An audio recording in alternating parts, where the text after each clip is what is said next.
Os cientistas descobriram que se trata de um novo tipo de coronavírus.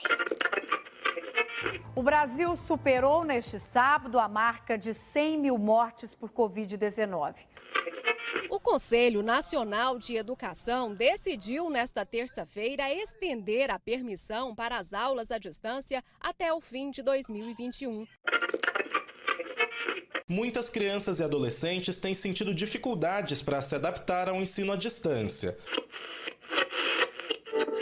O Pantanal Mato-Grossense enfrenta o maior incêndio dos últimos 22 anos. E com a pandemia, itens básicos de consumo em todo o Brasil tiveram um aumento de preço. Esquece, sua vida normal não vai existir por muito tempo. Não vai ser normal, porque não poderá ser.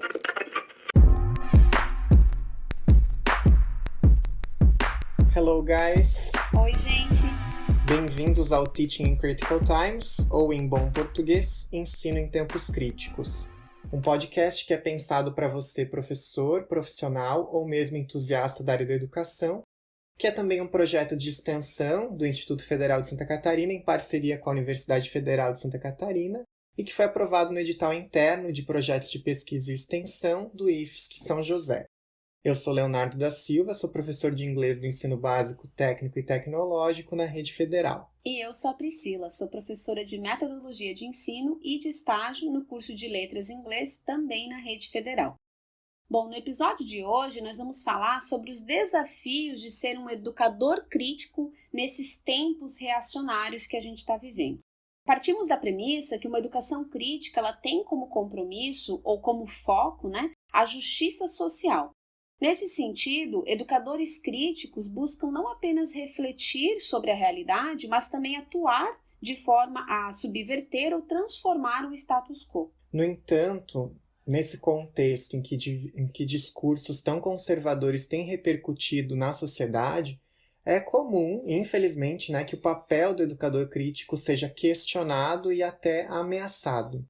Então é pensando nisso, nessas questões e nesses desafios de se trabalhar de uma perspectiva crítica em tempos críticos, que a gente tem hoje, para dar início às discussões deste tema, a presença da professora Lola Aronovitch. Então, a Lola Aronovitch é professora do Departamento de Estudos de Língua Inglesa, Literaturas e Tradução da Universidade Federal do Ceará desde 2010.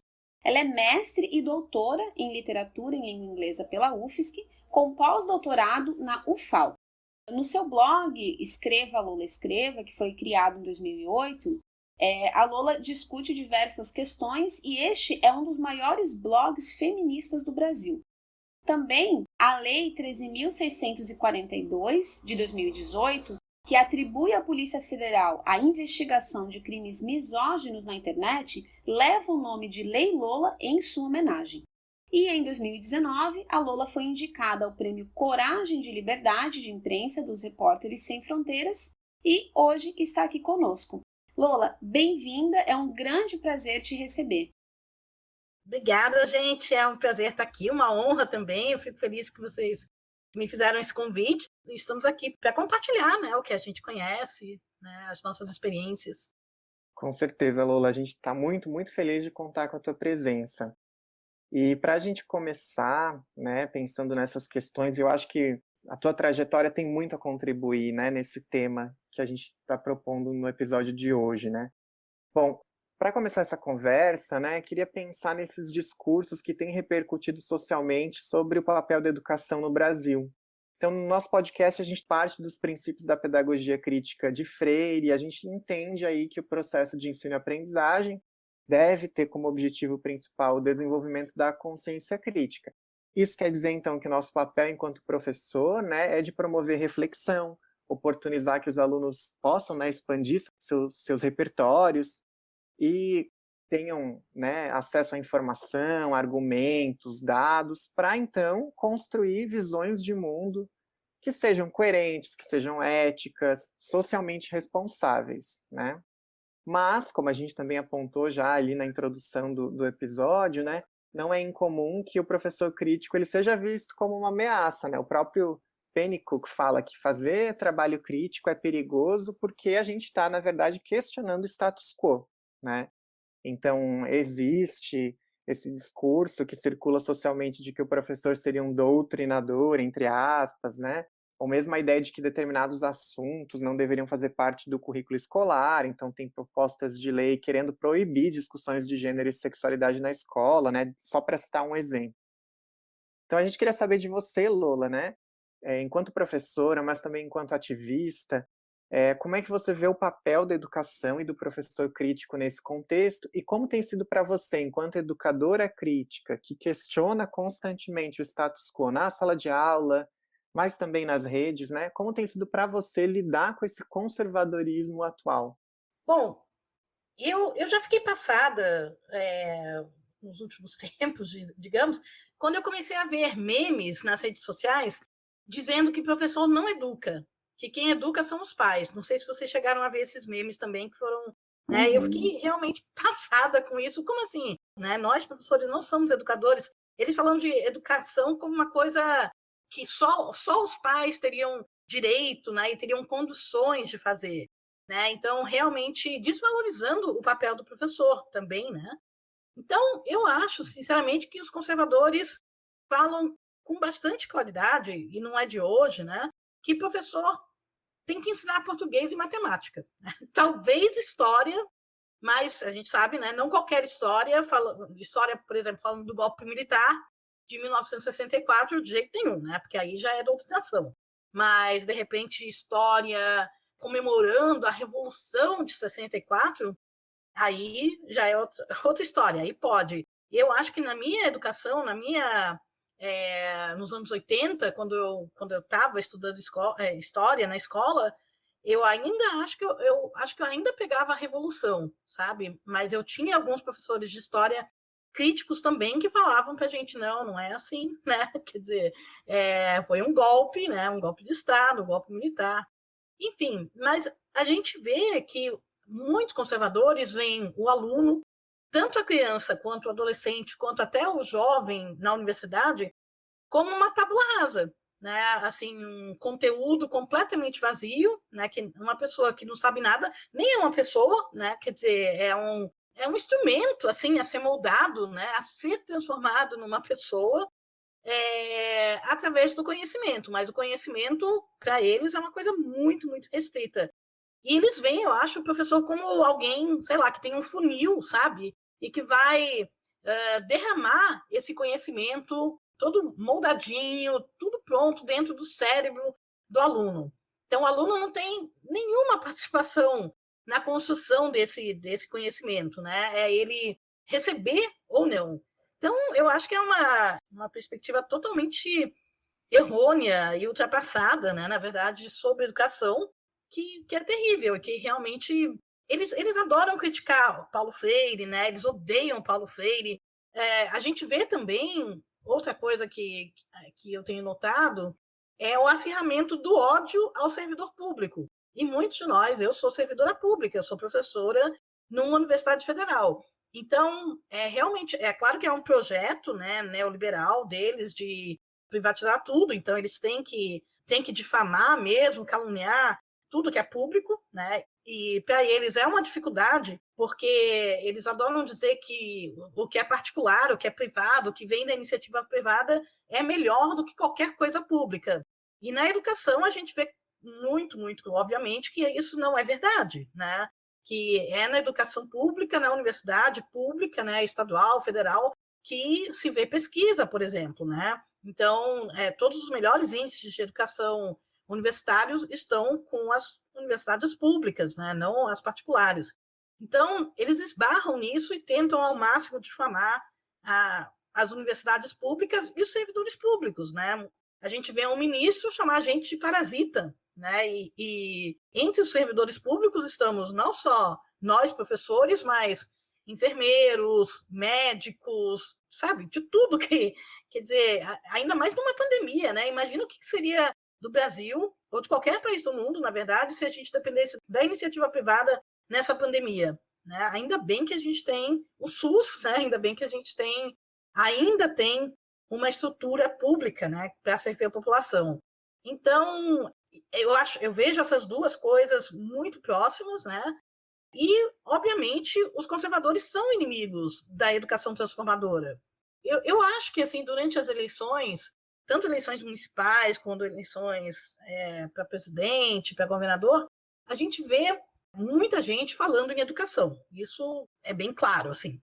Mas que tipo de educação que está sendo falada, né? O tipo que está sendo falado por nós é muito diferente do que eles defendem, né? Eles realmente querem uma educação conservadora, uma educação tradicional, né? Eles preferem chamar de tradicional, uma educação para manter as coisas como estão. Quer dizer, não tudo, né? Porque eles têm que tirar a ameaça do comunismo, né? Porque eles vivem muito com essa narrativa de ameaça, né? Que eles só são conservadores para parar, porque eles são guerreiros contra o comunismo, né? Contra a cristofobia e outras coisas, né? Que assolam o país, né? De acordo com eles. Então, eles são inimigos da educação transformadora. Eles não querem transformar nada, né? Então, tem uma frase, né, uma pergunta que eu já vi pichada em muros e tudo, que é: você usa o seu conhecimento para quê?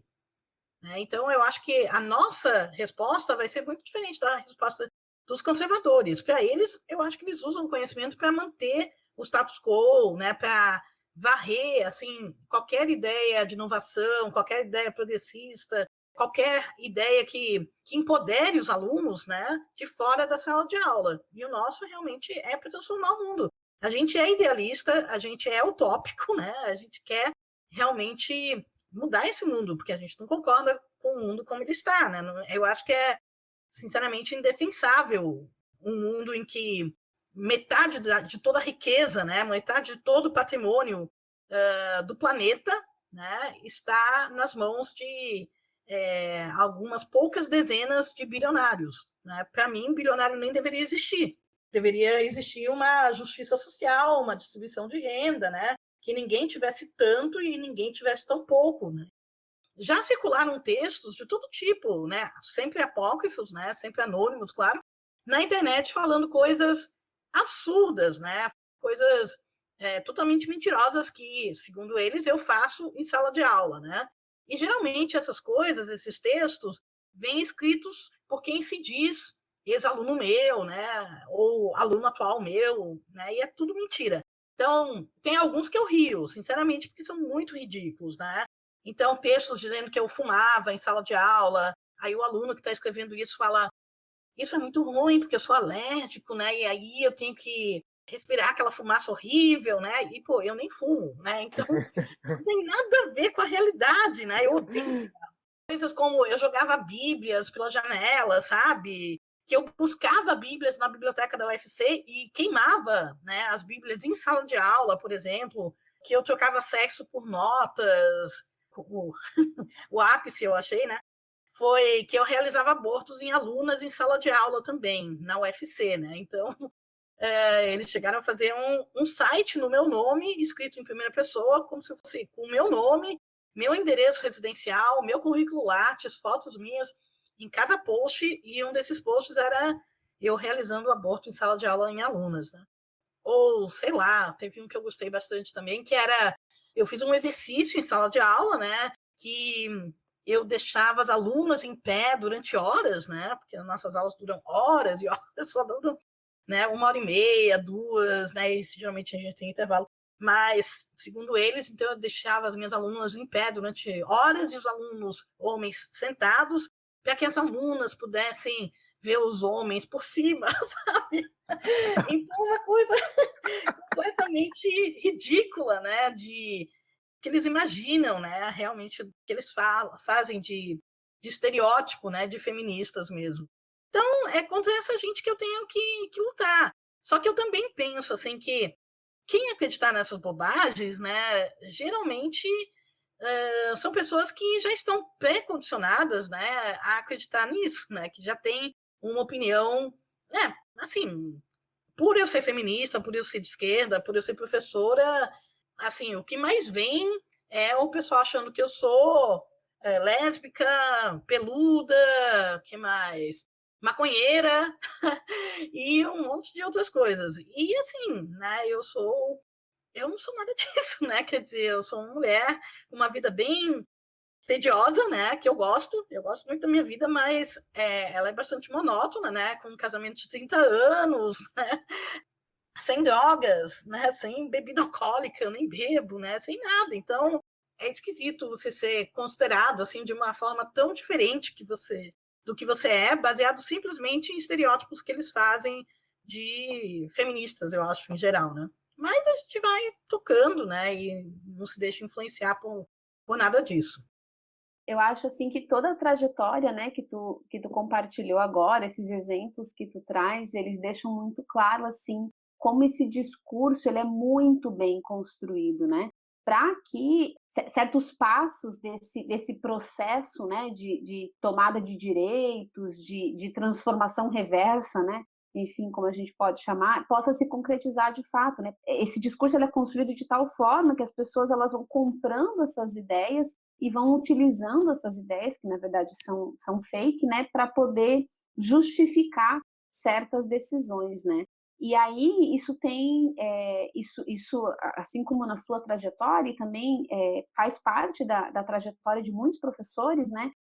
Essa ameaça que esses professores críticos sentem, porque no fim das contas, como tu mesma trouxe, né, existe essa falácia muito forte da doutrinação, né, do ensino ideológico, que na verdade só reflete um pensamento de pessoas que não entendem o papel da educação crítica na formação do estudante, né? Porque, como você mesma disse, se a gente for acreditar, pensar dessa forma, a gente vai entender que os alunos eles são rasos, né, vazios, que eles estão ali recebendo esse conhecimento moldado, né? Que eles não têm pensamento próprio, que eles não têm motivação, enfim, né? Trajetórias que vão estar, com certeza, incorporando em todo esse processo de educação. Então, acaba passando essa ideia de que a aprendizagem ela é uma transmissão de fatos neutros, né? E aí o professor crítico ele vai lá e vai doutrinar, vai moldar o aluno de acordo com o que ele acredita. Ou seja, é uma incompreensão, né, acerca do papel do professor crítico. E muitas vezes, por causa disso, né, os próprios alunos que estão inseridos nesse contexto, né, e são influenciados por esse discurso, vão ver o professor como inimigo, né? O que acontece, inclusive, em alguns movimentos, né, que se colocam contra a escola e que ficam incentivando pais e alunos a denunciar os professores, né, como se o professor ele estivesse cometendo crimes dentro da sala de aula que merecem ser denunciados. Bem, considerando tudo isso, eu gostaria de saber, na sua visão, como que a gente pode se proteger desses ataques, né? Mas, ao mesmo tempo, exercer a liberdade de cátedra e trabalhar de uma perspectiva crítica, né? Não nos podar por medo, né, dessas ameaças, enfim. Então, realmente é complicado, né? É difícil. A gente sabe, por exemplo, a gente acompanhou, né, com muita ansiedade, né, digamos, muita preocupação, toda essa trajetória do Escola Sem Partido, né, que é um movimento puramente ideológico. A gente sabe muito bem que eles adoram dizer que a gente é ideológico, né? O que a gente faz é doutrinação. Agora, uma escola sem partido não é doutrinação, não é ideológico, é neutro, né? Eles adoram. Eu não sei se ainda tem gente que acredita em neutralidade, deve ter, né? Então, mas a escola sem partido realmente deixou sua marca, né? A gente vê muitos professores com medo, né? Assustados, medindo o discurso, né? Pensando, será que eu posso falar isso daqui? Será que eu não posso? Né? Então, tem muita gente com medo de ser gravada e depois exposta nas redes sociais, né? Ainda mais que você pode manipular o que quiser, né? Editar o que quiser. E isso, por enquanto, né? Que a gente ainda está num patamar tecnológico que não está tão avançado, porque o que vai vir por aí já está aí, né? E vai ser usado cada vez mais e por mais gente, é o deepfake. Né? E o deepfake consegue colocar palavras na boca de uma pessoa, de qualquer pessoa, né? Falando o que você quiser que ela fale. Então, aquele negócio de que tanta gente acredita, né? Eu vi um vídeo sobre isso, então vai ter vídeo mesmo falando barbaridades, né? Sobre nós, né? Como se fosse a gente falando barbaridades. E muita gente vai acreditar. Mas isso não é de hoje, né? Isso é antigo. Mas, por outro lado, eu sou otimista, né? Então, eu acho que o Escola Sem Partido falhou, sinceramente, né? Falhou sob todos os ângulos. Quer dizer, todos não, né? Porque esse negócio, essa marca de assustar professores ficou, né? Mas o resto, assim, de conquistar corações e mentes, falhou, né? Falhou porque primeiro eles não conseguiram aprovar. No final de 2018, o projeto de lei foi arquivado sem ser votado, né? Porque eles sabiam que não seria aprovado, mesmo por um Congresso extremamente conservador. É claro que a Bia Kicis abriu um outro projeto de lei, né? Também do Escola Sem Partido, pior ainda, né? Já assim, no comecinho do mandato dela, né? Já em 2019. Mas até ser colocado em pauta, até ser votado, aprovado, eu acho que não vai acontecer, né? E agora, ainda mais, porque agora alguns casos começam a chegar também para o STF, né? Casos em que de gente tentando impor a Escola Sem Partido e o STF simplesmente falando, olha, esquece, isso daí é totalmente inconstitucional, né? Vocês não podem adotar esse tipo de doutrina nas escolas. Outra coisa também é aquele negócio de tentar incutir na mente dos professores, dos alunos e dos pais que os professores são inimigos, né? Inimigos da educação, inimigos deles, né? Porque a gente sabe que os pais não veem professores como inimigos. Não é verdade, né? Eles não caíram nessa. Muitos pais são professores também.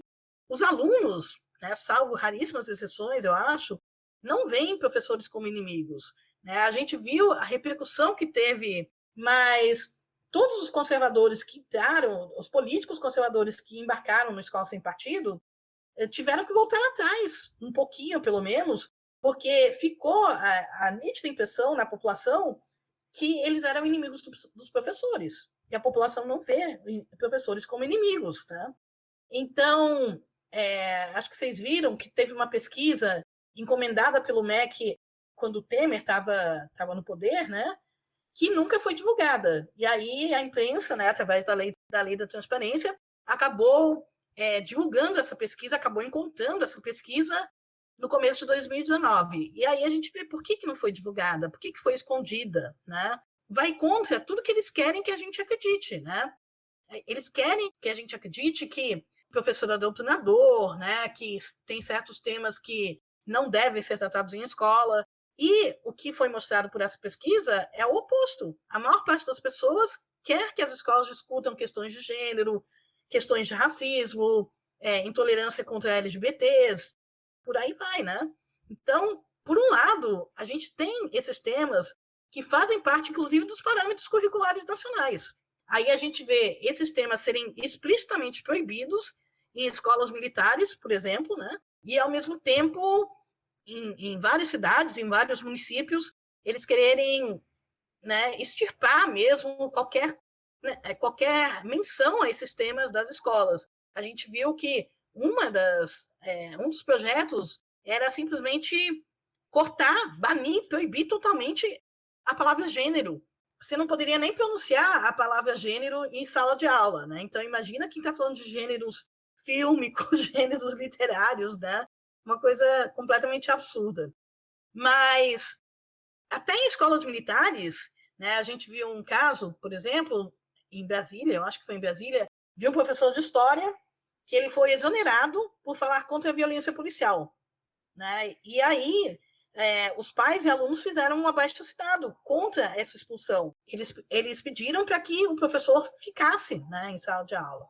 Então, não é bem assim como eles querem que a gente acredite. Eu acho que a população não embarcou nessa, né? Eu ainda acho também que nas universidades a gente ainda está um pouco mais seguro, sabe? É difícil também, ainda mais que a gente tem cada vez mais reitores interventores, né, como é o caso da UFC. A gente tem um reitor que não foi de jeito nenhum mais votado, né? E muitas vezes é preciso judicializar, né? Muitas vezes a gente é mais perseguido também pela justiça do que a gente precisa da justiça. Mas, por exemplo, vocês devem lembrar daquela época em que vários departamentos quiseram dar um curso de extensão, né, em várias universidades do país sobre o golpe de 2016. E o MEC quis proibir. Né? E a gente falou, opa, como assim, né? Proibir? Como que vocês vão proibir que a gente dê um curso, né? né, numa universidade sobre o que a gente quiser. Então, isso foi para a justiça, né, e a justiça determinou que não, a gente tinha direito de fazer isso, né? Então, nas escolas, o que eu vejo é que é muito importante ter uma diretoria progressista, sabe? Assim, que isso faz muita diferença. E eu também vejo que é sempre preciso dialogar com os alunos, né? Com os pais também, e ouvir os alunos, né? Ver o que eles querem, né? Acompanhar os interesses deles também, muito mais que discursar para eles, né? Então, eu acho que cada vez mais a gente poder adaptar também o conteúdo, né? Os temas das nossas aulas também para muitos interesses deles. Eu me lembro que, por exemplo, um dos pontos do Escola Sem Partido era que o professor não podia, de maneira alguma, convocar, ou seja, convidar alunos a participarem de manifestações públicas, manifestações políticas, né? E assim, por que não? Né? Por que um professor não poderia falar, olha, gente, né? Dia tal vai ter uma manifestação, né, em favor da educação, como tantas que a gente teve. E eu acho que um dos motivos que eles querem proibir isso é porque isso aproxima muito. A gente marchar junto, né? Nós, professores, com pais, alunos, né? Marchar juntos aproxima a gente, né? A gente se sente realmente no mesmo barco. Então, eu vejo que tem essa diferença. Mas também eu vejo que os nossos alunos têm mudado bastante, sabe? Eu acho que o que aconteceu em 2016 foi muito válido, muito importante, né? Eu acho, sinceramente, que a ocupação das escolas no final de 2016 foi talvez o maior ato de resistência que a gente teve no golpe de 2016, pelo menos até aquele momento, né? Então, isso daí foi uma coisa que surgiu puramente dos alunos, né? Aliás, principalmente alunas, né? Porque a grande maioria das lideranças nessas ocupações era de meninas, né? Alunas meninas. Então, a gente vê cada vez mais as alunas estão tomando as rédeas, né? Então, a gente vê que não tem, por exemplo, universidade, seja universidade progressista, universidade pública, universidade particular, não tem universidade que não tenha, por exemplo, um coletivo feminista. Praticamente todas têm, né? E esses coletivos feministas são importantíssimos, né? Eles discutem muitas coisas nas universidades. E eles são tocados por alunas, né? Alunas, alunos, né? Não por professores. São iniciativas que partem delas, né? Muitos eventos, congressos e tal, partem das alunas. A gente volta e meia vê assessor de deputado, assessor de vereador, que fica sabendo de algum desses eventos e corre para proibir, né? E fala, não, vocês não podem fazer um negócio sobre gênero aqui nessa escola, né? Foi uma lei municipal que passou. Mas uma coisa é você proibir os professores, outra é você proibir os alunos, as alunas. É muito mais complicado, né? Então, e a gente também, eu acho que a gente tem que ficar atento. E assim, não tem como não ser crítico, né? Como na educação. A educação é crítica. Como que algumas disciplinas como sociologia, filosofia, como que elas podem não ser críticas, né? Como que, assim, tem a gente que é de letras, a gente tem muitas vezes análise do discurso, né? Às vezes o título da disciplina é análise crítica do discurso. A crítica está no nome, né? Como que isso aí pode não ser crítico, né? Então, eu que dou aula de literatura em geral, né, que é o que eu leciono, como que a literatura pode não ser crítica? Eu, sinceramente, não sei como. O que a gente vai lecionar? Só períodos literários? Mesmo períodos literários, a gente vai ter que... Os períodos literários existem por algum motivo, né? Então, eles também trazem críticas. Então, eu não acho que eles têm tanta facilidade em implantar a agenda que eles querem. Perfeito, Lula. Eu acho que a tua fala mostra claramente como que o fazer pedagógico em si é um fazer crítico, né? Porque se a gente está pensando na sociedade, a sociedade está conectada na escola e a educação está conectada com a sociedade e com a realidade, a gente, né, não existe essa neutralidade do conhecimento, né? E aí eu acho que outra coisa que tu aponta que é muito importante é a gente entender como que, por exemplo, a própria Constituição, né, ou os próprios PCNs, eles são instrumentos também que mostram, que apontam para esse caminho da educação, da formação de cidadãos, que são pensantes, que pensam por si próprios, né? mas que vão aí nesse processo de ensino-aprendizagem construindo esse seu pensamento, essa sua reflexão com base em informação, em argumento, em ciência, né? Eu acho que esse é um ponto importante para os professores se munirem também desses argumentos, no sentido de que eu sou professor crítico, mas isso está em consonância com toda uma visão educacional, né? Eu acho que é uma maneira de a gente se fortalecer também. E outra coisa que tu fala que eu acho que é importantíssima é a questão do diálogo, né? Com os pais, com os alunos, né? Eu acho que quando a gente constrói uma atmosfera de troca e de diálogo, a resistência ela é muito menor, porque existe uma compreensão aí do nosso papel, né? Então, a gente quer educar para a liberdade, não? E não o contrário, né? Não é um ensino autoritário, não tem doutrinação nesse sentido, não é repressão, né? É educar para a liberdade, educar para a transformação, né? Então, acho que isso tudo nos ajuda a pensar em algumas estratégias, talvez, né? Nesse contexto bastante complexo. O que eu queria falar, né, assim, te perguntar um pouco é sobre esse contexto da pandemia, porque com o ensino remoto, eu acho que, de certa forma, os professores ficaram ainda mais expostos, digamos, né? A gente está usando as tecnologias, as redes, e o que pode ser muito bom, né? Tem uma democratização aí. Claro que nem todo mundo tem acesso também, é uma questão importante a gente repensar, né, também nisso.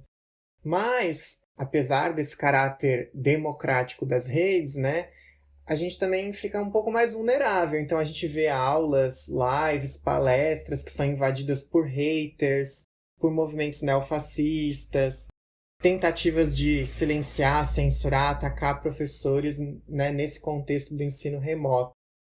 Então eu queria saber, né, se você pode conversar com a gente um pouco sobre isso, como você tem visto esse contexto do ensino remoto e o que você acha que o professor crítico tem que ter em mente para lidar com esse contexto. Obviamente, né, o ensino remoto não é o ideal, né, mas é o que a gente pôde fazer, né? Realmente, eu não acho que a gente tem muita escolha. A gente adiou, né? Todos nós, eu acho que fomos pegos de surpresa, talvez menos do que a gente, mais do que a gente deveria, porque o surto, né, da pandemia tinha começado alguns meses antes na China, na Itália. Então, mas eu acho que a gente acreditava mesmo que não chegaria aqui por algum motivo, né? Que era uma coisa que ia acontecer lá longe, né? Na Ásia, na Europa, mas que não ia chegar aqui. Então, eu acho que geralmente essas ações de invadir lives são orquestradas, né? Elas são orquestradas em grupos de ódio, né? Em chans, que são fóruns anônimos. Então, são rapazes, né? Com muito tempo livre, que se unem para vamos trollar, né? Vamos xingar, vamos entrar numa live feminista, numa live de algum movimento negro, um movimento LGBT, né? Da esquerda em geral, né? Porque eles são quase sempre de extrema-direita. E, bom, o que eu acho é que a gente precisa ser forte, na verdade, né? É muito ruim, né? É uma droga ter uma live invadida. Eu acho que a gente realmente se sente invadida, né? Você ser xingada, você muitas vezes ser, inclusive, ameaçada, né? Ou você ser exposta a imagens muito ruins, né? Imagens de material neonazista, por exemplo, ou gore, né? Gore, assim, não sei o que eles colocam em lives, colocam imagens de mulheres mortas, né? Mulheres cheias de sangue, sei lá, né? Mas, assim, a gente tem que ser forte, a gente tem que sair dessa, né? Fechar a live e abrir uma em seguida, né? Sem essas pessoas totalmente indesejadas, sem essas pessoas lá dentro, né? E denunciar muitas vezes, eu não sei até que ponto é possível denunciar para a polícia, né? Porque são anônimos, não sei se dá para rastrear, mas uma coisa que eu acho pior, né, do que essas invasões de live, porque o que eles querem realmente é nos silenciar, né? Então eles, mais do que trollar aquela live, eles querem realmente incomodar e querem que você termine a live. Então, o que você não deve fazer é terminar a live. Pode até terminar naquele momento e abrir uma nova em seguida, né? Muito bem, Lola, muito obrigada. E eu queria, na verdade, te convidar para deixar um recado, então, né, para nossos ouvintes, alguma coisa que você gostaria de falar, alguma palavra final. Certo. Então, não sei se tem algum recado, mas a gente está, né, não preciso nem dizer que a gente está num tempo muito, muito difícil, né, da nossa história, não só na história do país, mas acho que na história do mundo também. A gente teve, né, o crescimento de vários governos, né, de direita, de extrema-direita em todo o mundo, e isso daí não vem em vão, né? Quer dizer, eles têm umas pautas muito bem definidas e algumas delas são de perseguição aos professores, né? Então, de se posicionar contra qualquer tipo de educação transformadora, né? Contra a educação crítica. Então, eu acho que a gente tem que ser forte mesmo, não pode desistir, não pode se deixar bater, abalar, né? Porque senão eles ganham, né? E é isso que eles querem realmente nos silenciar. Então, eu sei que eu falo bastante em nós versus eles, né? Mas, sinceramente, eu acho que não é paranoia, não é conspiração, é realmente o mundo em que a gente está hoje, né? Então, é importante que a gente saiba também quem são os nossos inimigos, né? O que eles querem, e a gente continuar a nossa resistência, né? Que a gente sabe. E, assim, uma das coisas que me motiva também é isso de saber que os alunos estão do nosso lado. Eu acho que a maior parte dos alunos pensa como a gente, e os que não pensam, sinceramente, cedo ou tarde vão acordar. Lula, queria te agradecer muitíssimo. O que você traz serve como inspiração, né? A tua vivência e a tua resistência, né? Enquanto professora crítica, enquanto educadora crítica, serve como inspiração para todos nós, educadores, né? Que buscamos aí promover o que temos no horizonte, essa perspectiva da justiça social no nosso fazer pedagógico. E acho que, de certa forma, a gente precisa também se unir nesse sentido, né? Promover esses espaços de colaboração, de discussão, e entender que quando um professor crítico é atacado, todos nós somos atacados, né? É um ataque à educação como um todo, enfim, né? É um ataque a um projeto de emancipação, de educação para a liberdade, né?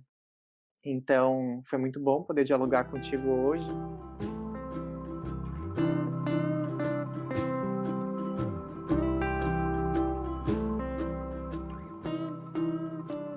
Para dar continuidade às discussões do episódio de hoje, vamos conversar agora com a professora Jaqueline Gomes de Jesus. Jaqueline é doutora em Psicologia Social do Trabalho e das Organizações pela Universidade de Brasília, com pós-doutorado pela Escola Superior de Ciências Sociais da Fundação Getúlio Vargas. Atualmente é professora de Psicologia do Instituto Federal do Rio de Janeiro. Ela também é docente permanente do Programa de Pós-Graduação Stricto Sensu em Ensino de História da Universidade Federal Rural do Rio de Janeiro. Ela é pesquisadora líder do ODARA, Grupo Interdisciplinar de Pesquisa em Cultura, Identidade e Diversidade, e coordenadora do Núcleo de Diversidade e N-Divas, Marielle Franco, do IFRJ Campus Belford Roxo. Ela foi a primeira gestora do sistema de cotas para negros e negras da UNB, tendo ocupado o cargo de assessora de diversidade e apoio aos cotistas e coordenadora do Centro de Convivência Negra. Foi Visiting Scholar do Center for Health Policies and Inequalities Research da Duke University, com a qual desenvolveu pesquisa sobre saúde mental de minorias sexuais e de gênero em 6 países: Brasil, Camboja, El Salvador, Índia, Quênia e Vietnã. Ela recebeu da Câmara Municipal do Rio de Janeiro a medalha Chiquinha Gonzaga, concedida a mulheres com reconhecidas contribuições à sociedade, por indicação da vereadora Marielle Franco. Muito bem, Jaqueline, é um prazer imenso te receber aqui hoje, então. Muito obrigada, Leonardo, Priscila, todos que nos ouvem. Para mim é uma alegria também participar desse debate, de estar com vocês pensando esses presentes e futuros. Muito bem. Então, eu vou começar com uma primeira pergunta e eu gostaria de fazer uma conexão com algumas reflexões que a gente já fez com a Lola na primeira parte do nosso episódio, né, que tem a ver com essas dificuldades enfrentadas por professores que trabalham de uma perspectiva crítica nesse contexto atual. Então, o fato é que mesmo estando amparados, né, por documentos oficiais de educação, como os PCNs, a OCEM, né, as orientações curriculares do ensino médio, entre outros documentos, ou até mesmo se a gente considerar a própria Constituição Federal e a LDB, que são leis que regem a educação no Brasil e que deixam claro a importância da gente trabalhar de uma perspectiva crítica na formação cidadã, na promoção de justiça social, né? Sendo esses, então, os papéis da educação no nosso país, ainda assim, professores críticos eles vêm enfrentando ameaças, convivem com medo, né, de serem injustamente atacados, tendo que muitas vezes justificar as suas escolhas pedagógicas feitas em sala de aula, sendo que os argumentos contrários a elas, eles acabam reforçando essa ideia ilusória de neutralidade, né? Então, assim, vamos defender os alunos e queremos uma educação neutra. Nesse sentido, eu gostaria de perguntar para você, enquanto professores críticos, como que nós podemos lidar com esse medo sem que ele nos limite a exercer o papel fundamental que é o papel do ensino crítico na educação libertadora? Priscila, primeiramente é importante lembrar que esse movimento, ele não começou hoje, não começou ontem, ele na verdade tem muito tempo. Quando a gente fala da educação crítica nas escolas, uma educação que de fato seja inclusiva, que valorize a diversidade em todos os sentidos, inclusive a diversidade de conteúdos, a diversidade temática, a transdisciplinaridade, para além da diversidade de corpos, de povos, de identidades, nós temos que lembrar que, por exemplo, na educação sexual, na educação para a diversidade, mesmo quando nós tínhamos um apoio governamental intenso e os planos nacionais de educação, a Lei de Diretrizes e Bases de Educação, os parâmetros curriculares nacionais já disponibilizavam conteúdos que nos colocavam a necessidade de trabalhar transversalmente essas temáticas. Mesmo nesse sentido, ainda tínhamos muitos professores que não queriam abordar essas questões, como falavam, né? Os temas de gênero, de sexo, de sexualidade, de diversidade, em vários sentidos, étnico-racial, sexual, de gênero. Então, nós temos vários estudos que mostram como a própria cultura brasileira, na sua lógica de não querer discutir esses temas na escola, porque os considera já tratados, ela reforça uma educação retrógrada, uma educação que reforça os estereótipos, uma educação que, ao invés de questionar, que seria o papel da escola, da universidade, do Instituto Federal, ela reafirma uma cultura do estupro, ela reafirma uma lógica de discriminação, de machismo, de racismo, de LGBTfobia. Então nós já temos resistido há um bom tempo, mesmo internamente quanto externamente, com apoio de alguns governos. E hoje, infelizmente, nós não temos esse apoio. Na verdade, temos um movimento contrário, um movimento que defende, por exemplo, a falácia da ideologia de gênero, em contraponto à valorização dos gêneros, da diversidade de gêneros, da diversidade de identidade de gênero, de orientações sexuais. Um governo onde já se afirmou que meninos têm que usar azul e meninas têm que usar rosa, não pela cor em si, não por um fetiche com um determinado objeto, mas por uma lógica que, no fundo, ela é machista, ela é particularmente transfóbica. Então, nossa resistência, e o que eu tenho aprendido nesses anos, como professora, como pesquisadora, como também ativista, militante em direitos humanos, que observa e que vê em loco e que tive que trabalhar com essas temáticas antes mesmo de terminar a minha graduação em psicologia, é que o nosso diálogo direto com as comunidades ele é fundamental. Nós temos que trabalhar em rede, nós temos que trabalhar em coletivo. Os professores, eles podem ter e têm em geral algumas demandas de conteúdo. Hoje, a juventude em especial tem acesso a muita informação pela internet, pelas redes sociais. O nosso papel como professores é o de sermos intermediários nesse diálogo entre os conteúdos disponíveis na internet, que tem de boa e de má qualidade, inadequados ou retrógrados, ou que estimulam mesmo a violência, com os que nós propomos. Mas a educação no Brasil ela tem esse desafio de se atualizar também em termos de metodologia, né? Sair das paredes dos quadros negros, dos quadros brancos e acessar as redes, acessar os celulares, acessar as redes sociais. Ao mesmo tempo que vivemos numa sociedade extremamente desigual, em que há escolas que não têm sequer o tal do quadro negro. E ao mesmo tempo que há estudantes que têm celular e smartphone e às vezes não tem a rede de internet em casa, não tem Wi-Fi para assistirem às aulas. Nós vimos isso muito agora no período de pandemia. Mas essas são as saídas.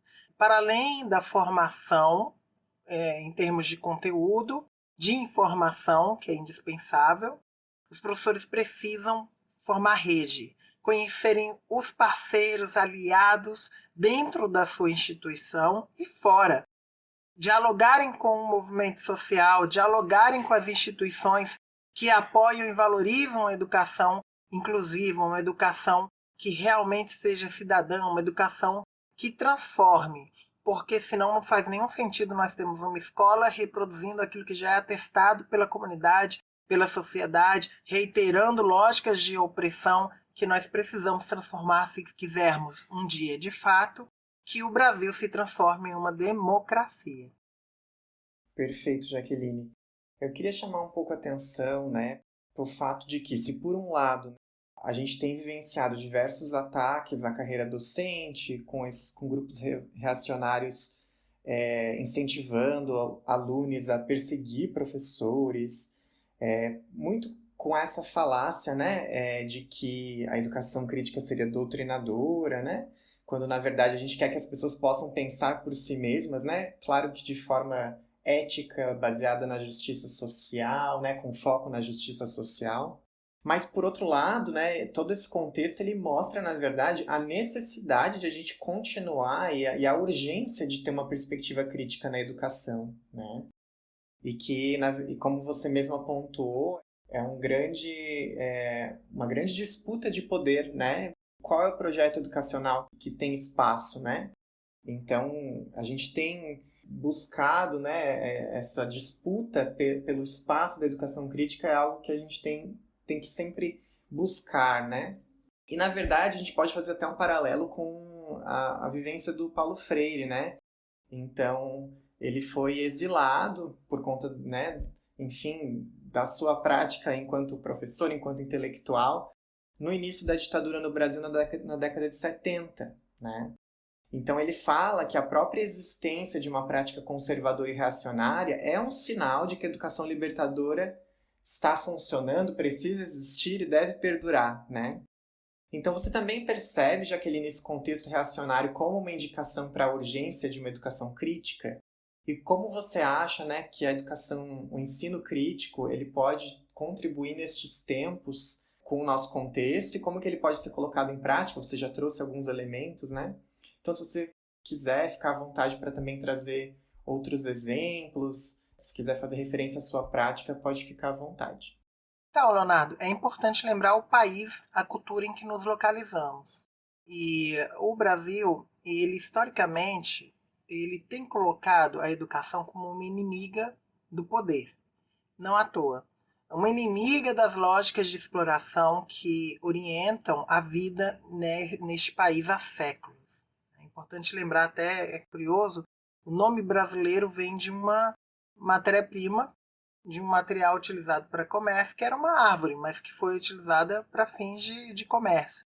E o nome brasileiro mesmo é o nome de uma profissão, é o nome das pessoas que cortavam e exportavam o pau-brasil. Eu digo isso para marcar esse lugar de exploração da mão de obra, e que por séculos o governo, o Império Português impediu que nós tivéssemos acesso, por exemplo, à educação por meio de universidades. O Peru tinha uma universidade desde o século XVI. Nós vamos ter universidade no Brasil no sentido que nós aplicamos ao conceito de universidade, no sentido da universalidade de disciplinas, somente no século XX. Nós vamos ter uma cultura política que vai se formando muito recentemente. Nós somos uma república que se constituiu a partir de um golpe a partir de 1889, né? Quando nos Estados Unidos, por exemplo, nós vamos ter já uma Constituição republicana no século XVIII. Então estamos falando desse processo de enfrentamento institucional à educação. uma educação que é desvalorizada porque ela traz sempre esse risco de não ser apenas uma reprodução dos estereótipos, mas de ser uma educação crítica. Essa é a grande luta daqueles que detêm o poder no Brasil, contra a educação. Por isso que o nosso povo, que é um povo extremamente criativo, nós temos que diferenciar a nossa cultura popular, a nossa formação popular daqueles que estão no poder. Por exemplo, quando me falam que os políticos eles correspondem ao povo que os governa, no sentido da corrupção. Eu digo que isso é falso. O povo brasileiro não é corrupto. O sistema político constituído no Brasil, da forma como ele se constitui, ele estimula a corrupção. Então precisamos mudar esse sistema político. O nosso povo se constituiu enquanto cultura, e eu falo principalmente da população negra, fora das escolas, desescolarizada. Então isso também traz alguns vieses de desafio quando falamos da educação formal, porque a educação informal encontrou seus caminhos no nosso país, construiu linguagem, construiu culturas diversas, não é à toa que o nosso país ele é sim extremamente miscigenado, mas ao mesmo tempo pelas lógicas de poder extremamente desigual, né? Extremamente desigual na lógica do classismo associado diretamente a um racismo, a um machismo, a uma LGBTfobia, a uma lógica de relação com gênero e com sexualidade de hipocrisia, né? De uso dos corpos, de exploração dos corpos, principalmente os corpos negros, os corpos das mulheres negras, os corpos trans, os corpos das travestis, mulheres trans, um uso enquanto objetos sexuais, mas a desvalorização do seu pensamento, da sua produção, dos seus afetos. Então isso tem sido transformado por meio de uma educação crítica, muitas vezes iniciada dentro dos movimentos populares, quando nós falamos dos movimentos sem terra, quando falamos dos movimentos camponeses, quando falamos desde os primeiros africanos traficados para o Brasil, quando falamos dos terreiros, dos ilês, dos terreiros de candomblé, quando falamos das formações de revolta coletiva para além das individuais, dos quilombos, quando, por exemplo, a Rainha Alcoaltune vai demarcar o terreno do Quilombo dos Palmares, e ela não é lembrada, muitas vezes, dentro de um país que tem uma lei que define uma história dos povos africanos e afro-brasileiros, e muitas vezes não é lembrada a mulher que demarcou o terreno do Quilombo dos Palmares. Então a gente está falando dessa necessidade de uma educação crítica para transformar esse passado, porque essa é a função da história, né? Nós temos uma função de estabelecer ou mudar estruturas, e são as histórias, da forma como nós contamos, aquilo que a gente apaga e aquilo que a gente mostra, que estruturam não sujeitos. Então eu tenho vários casos de tanto a alunos meus de diferentes cursos que eu dei, mas que eu tive uma, por exemplo, que falou, uma aluna estou falando de história, eu lembrei do curso de história, eu ministro uma disciplina do programa de pós-graduação em ensino de história da Rural, daqui do Rio, da Universidade Federal do Rural, e uma aluna, professora de história, falou que teve uma turma inteira, por acaso, a turma inteira era de alunas, era de meninas. E isso trouxe várias questões interessantes para serem tratadas. E o primeiro impacto dessa minha aluna, enquanto professora, é que as alunas perguntaram para ela: mas professora, nos livros de história a gente não encontra nada, não fala nada das mulheres. As mulheres não fizeram nada na história? As mulheres não fizeram nada de tão relevante quanto os homens? Né?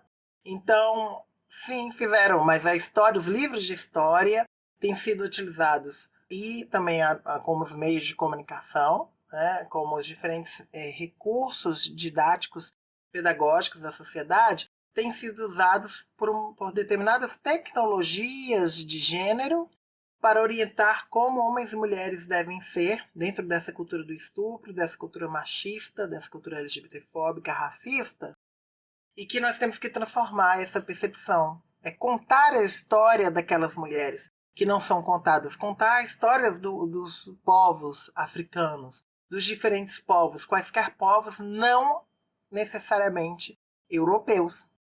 Trazer a perspectiva da diversidade sexual e de gênero, né? E para tirá-la dessa concepção imediatista, que não considera o histórico da população LGBT, como se só existissem pessoas que nós estamos chamando agora de lésbicas, gays, bissexuais, travestis, transexuais, ou pessoas intersexo, como se só existissem desde o século XX, como se não nós como seres humanos não fôssemos diversos sexualmente em termos de gênero. Então essa é uma função que é da história, mas é também da geografia, é uma função da matemática. É uma função, por exemplo, da física. Quando eu abro um livro didático de física do interior de São Paulo, distribuído por uma rede municipal de uma cidade do interior de São Paulo, há alguns anos atrás, e no exercício de física para ensinar como as partículas atômicas se atraem ou se repulsam em função da carga eletromagnética, eles representavam, espero que já tenha sido tirado de circulação, representavam os prótons, que têm carga eletromagnética positiva, eles representavam os prótons como meninos. E os elétrons, com a sua carga negativa, representavam como meninas. E a primeira questão que eu me pergunto enquanto pessoa, enquanto pesquisadora, enquanto professora é: por que escolheram meninos para representar a carga positiva e meninas para representar a carga negativa? E por que escolheram, né, meninos e meninas? E aí a gente vê essa generificação até mesmo das partículas atômicas, nesse discurso de uma educação totalmente não crítica, mas doutrinária. E aí, muito mais me assusta quando eu vejo explicando que essas partículas prótons, representadas por dois meninos, se repulsam, essas partículas elétrons, representadas por duas meninas, se repulsam, mas que as partículas prótons e elétrons, representadas por meninos e meninas, se atraem. Ou seja, eu vejo uma reafirmação de machismo e de LGBTfobia, particularmente aí especificamente homofobia, um livro de física. Então, entender a complexidade, esse é o grande desafio da educação crítica. Ela não pode ser entendida como papel de uma determinada disciplina. Não é o papel de um determinado professor. Todos temos que nos engajarmos enquanto trabalhadores da educação nessa perspectiva crítica para enfrentar esse discurso social que só reitera lugares estereotipados para todos na sociedade e principalmente tem confirmado a exclusão e tem reafirmado a morte, principalmente de mulheres, negros e LGBTs. Perfeito, Jaqueline. Eu acho que a tua fala deixa muito claro a urgência, né, da educação crítica, né, colocando esses exemplos práticos que não deixam dúvidas de como não tem outra saída, né? E aí eu queria fazer uma conexão com a tua primeira resposta, da primeira pergunta, né? Porque tu colocou ali a importância da formação de redes como sendo uma forma tanto de fortalecer esse professor que percebe essa urgência, né? Mas que ao mesmo tempo, por diversas questões, tem medo, às vezes, de discutir certas questões ou de seguir um certo caminho diante de tantos ataques que a educação vem sofrendo, né? Nesse momento. E aí, esse fortalecimento de redes, ele é uma forma de ajudar o professor em si a se fortalecer, porque ele tem aliados, ele tem pessoas que estão ali também compartilhando daqueles ideais, né, com ele, com ela, mas ao mesmo tempo, também é uma forma, como você mesmo colocou, da gente dialogar com essas comunidades, porque não adianta também a gente estar fazendo um trabalho na escola e se na comunidade o trabalho, enfim, a perspectiva, ela é outra, né? Então, esse diálogo da gente estabelecer com a comunidade também é muito importante. E aí eu queria, considerando essa reflexão, te fazer mais uma pergunta nesse sentido prático, né? Que dicas que você dá para professores que nos ouvem e que querem implementar esse ensino crítico, que percebem a urgência desse ensino crítico, né? E que querem, portanto, discutir assuntos, querem implementar uma perspectiva crítica, né? Que é tão relevante para os seus contextos, mas, ao mesmo tempo, estão lidando com tempos reacionários. Eu acho nesse sentido, Priscila, que, por exemplo, quando nós somos questionados acerca do uso de como aplicar a Lei 10.639, a Lei de Ensino da História e Cultura Afro-Brasileira e Indígena, né, foi atualizada para 11.000, alguma coisa, e incluiu a população indígena, vamos questionar como aplicar, né, porque, inclusive, quando nós vamos observar, muitas universidades não aplicam essa lei porque consideram que ela somente deve ser aplicada na rede básica, né. Existem essas estratégias também. Tem uma discussão que a gente tem que fazer e que ela existe desde o começo do século XX sobre a reforma universitária. Mas com muito cuidado, porque, em geral, é importante lembrar que nós temos a autonomia universitária por uma razão, mas por causa de certos interesses oligárquicos, ela tem sido utilizada para que a universidade não mude, para que ela continue sendo um espaço de elitização. Tivemos transformações com as ações afirmativas, muitas vezes vindas de legislações externas às universidades, diferentemente, por exemplo, com a nosso plano de metas de inclusão racial, étnica e social da Universidade de Brasília, quando aprovamos, foi uma decisão interna da gestão da comunidade, do movimento social negro, principalmente, de decidir autonomamente pela necessidade da universidade assumir seu compromisso com o seu débito histórico junto às populações indígenas, negras e periféricas. Mas isso demanda um movimento também das instituições. E nós estamos em um contexto muito perigoso hoje, né, para fazer esse debate, que é o das intervenções do governo federal nas universidades, institutos federais, Cefetes, em todas as instituições ligadas ao governo federal, de educação profissional tecnológica e de ensino superior. Nós acabamos de ter mais um reitor, que não foi o mais votado, indicado e nomeado pelo presidente como reitor da instituição, um professor colocado como reitor. Então, essas transformações, como aplicar a 10.639, que muitas vezes não é utilizada na universidade? A Angela Davis já ensinou sobre isso. Leonardo falou de Paulo Freire, ele já deu vários caminhos de como dialogar com a comunidade, como entender que não é uma relação unilateral em que nós vamos abençoar uma comunidade, nós vamos iluminar um movimento social. Não, é um diálogo de mão dupla. É uma relação dialógica, é uma lógica dialética que nós estamos trabalhando. É a própria escola, a universidade, o Instituto Federal, eles vão aprender com essa sociedade. Então, por mais que a professora ou o professor não tenha formação em estudos étnico-raciais, não conheça a história afro-brasileira, ela sempre vai ter, essa pessoa, professora, ela sempre vai ter perto da sua escola um terreiro. Se não tiver um terreiro, vai ter um grupo de capoeira. Se não tiver um grupo de capoeira, vai ter uma associação comunitária em que as pessoas discutem esses temas. Então aí é trazer essas pessoas à escola. E olha o que já formamos de rede aí. E também os movimentos internos. Quando, por exemplo, eu cito o exemplo da Angela Davis, quando ela vai falar como que nas universidades norte-americanas se mudou o currículo para incluir estudos étnico-raciais, que nós ainda, por exemplo, não temos como obrigatórios aqui no Brasil, nas universidades. Eu dei o exemplo aqui. Entre outros, né? Para a gente falar de história indígena, de gênero, né? Nós temos ainda como optativas e muitas vezes elas não são oferecidas. Então, ela falou que esse movimento não começou com os professores. Eu retomo a análise do Thomas Kuhn sobre paradigmas para trazer essa questão que ele nos ensinou. Em geral, não mudam paradigmas científicos, eles não mudam porque a gente quer, ou porque tem mais gente com consciência de que eles têm que mudar. Eles mudam muitas vezes quando aqueles professores que são os responsáveis por reproduzir os paradigmas anteriores, eles se aposentam ou morrem. Então o movimento não começa muitas vezes de um ou outro professor que é consciente, que é crítico, que pratica a inclusão. Começa muitas vezes nos grêmios estudantis, nos DCS, nos CAs. E foi isso que aconteceu nos Estados Unidos, quando os estudantes afro-americanos se mobilizaram para exigir esses conteúdos no currículo. E quando não eram incluídos nos currículos, eles traziam pensadores, militantes, pesquisadores, professores que trabalhavam essa temática para dentro do movimento estudantil, para fazerem palestras, conferências, cursos, até que hoje a gente tem essa transformação enorme lá.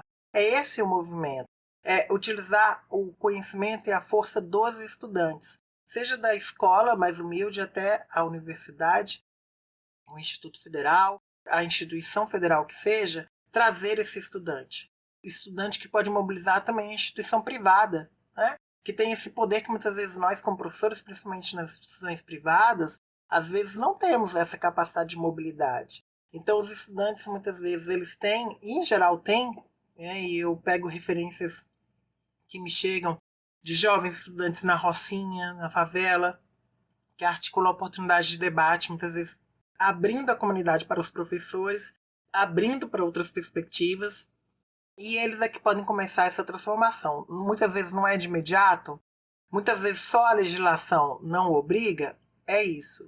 Mas é desse movimento que começa a transformação para uma educação efetivamente crítica. uma educação que questiona as lógicas de classe que nós vivemos hoje e que vai permitir que nós possamos transformar essa sociedade. Obrigado, Jaqueline. Eu acho que, de certa forma, todas as tuas considerações nos fazem refletir muito também sobre o papel que temos de construir outras relações de ensino e aprendizagem, né? Menos hierárquicas e mais horizontais, né? Então, quando tu fala do papel dos alunos, né, que eles têm na construção dos currículos, também perpassa a gente entender que o processo de ensino e aprendizagem ele tem que ocorrer de forma mais horizontal, né? Que eu acho que é muito o que a pedagogia crítica traz, né? E de que a gente, dialogando com a comunidade, está aprendendo com a comunidade e não só ensinando, né? Então, como você mesma disse, né? Uma via de mão dupla. Eu acho que isso, aliado também à importância de construir as redes e o diálogo, que seja realmente diálogo, né? Com a comunidade, eu acho que são caminhos muito importantes para a gente pensar nesse contexto.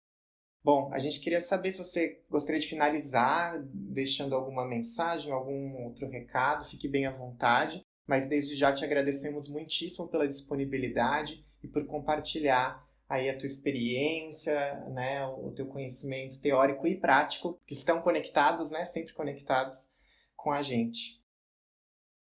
Obrigado, Leonardo. Eu queria aproveitar para convidar quem nos ouve a retomar os nossos pensadores, a reler Paulo Freire. Paulo Freire que vai ser utilizado como referência para uma autora amada, muito importante, e que é referenciada demais hoje quando a gente pensa em educação, quando pensa em movimento social, quando pensa em movimento negro, por exemplo, a Bell Hooks, tanto que ela valorizava, né, a Bell Hooks valoriza a obra do Paulo Freire como inspiradora para o pensar, para o fazer dela, para a nossa educação. E nós vivemos um contexto de desvalorização, de novo, não à toa, de autores como Paulo Freire. Quando a gente retoma outros autores mais antigos, que são revitalizados pelas novas reflexões, mas perde essa caminhada, a gente também perde um pouco o sentido de ancestralidade nessa educação crítica. Essa ideia de que o dizer, como sempre repete a querida Jurema Werneck, que nossos passos vêm de longe, é dizer que essa reflexão ela tem uma longa caminhada, que nós estamos renovando, que às vezes autores, pensadores como Guerreiro Ramos, que inclusive não foram aceitos na universidade como professores, que se tornaram professores fora do Brasil, mas por serem negros, por exemplo, não eram aceitos dentro da universidade, e por personagens da história que fizeram um trabalho educacional nos terreiros, nos espaços alternativos de educação, muitas vezes porque no espaço valorizado das faculdades, das grandes escolas, eles não seriam recebidos, como Luiz Gama, que vai ser um dos maiores, se não o maior advogado negro do Brasil, o maior advogado do Brasil, não só por ser negro, mas que por ser negro não teve garantido no século XIX o seu título de advogado, seu reconhecimento como advogado. Ele ainda era tido como rábula. E Luiz Gama libertou mais pessoas escravizadas no Brasil do que qualquer outra, a partir do direito, da justiça, do seu conhecimento jurídico e da sua prática jurídica. E essa pessoa não foi reconhecida. Então a gente tem uma trajetória muito importante de aprendizado com as pessoas que foram colocadas em lógicas de periferia, no trabalho sexual, quando a gente pensa na história dos LGBTs, principalmente das travestis, que historicamente foram excluídas neste país.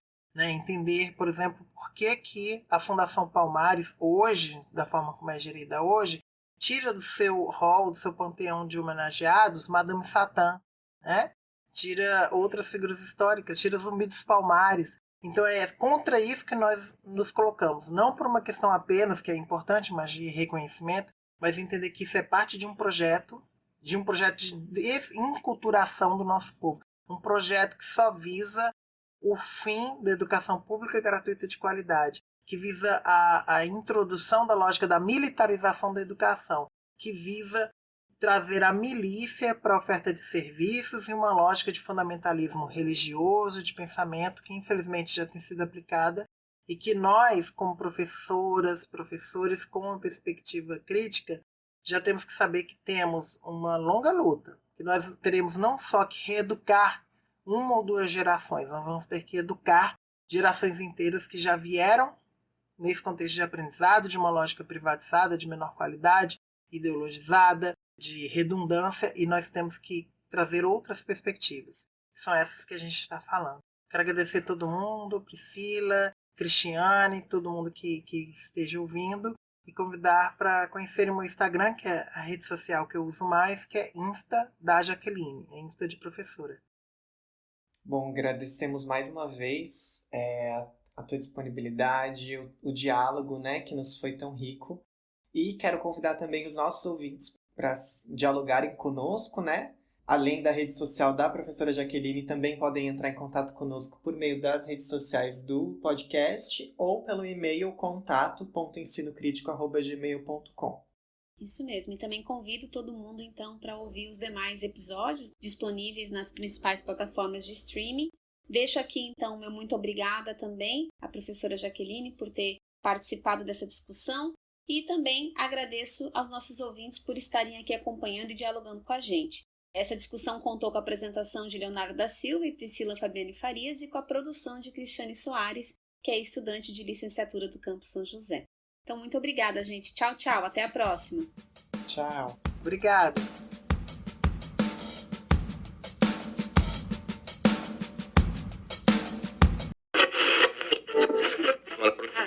In case I don't see ya, good afternoon, good evening, and good night.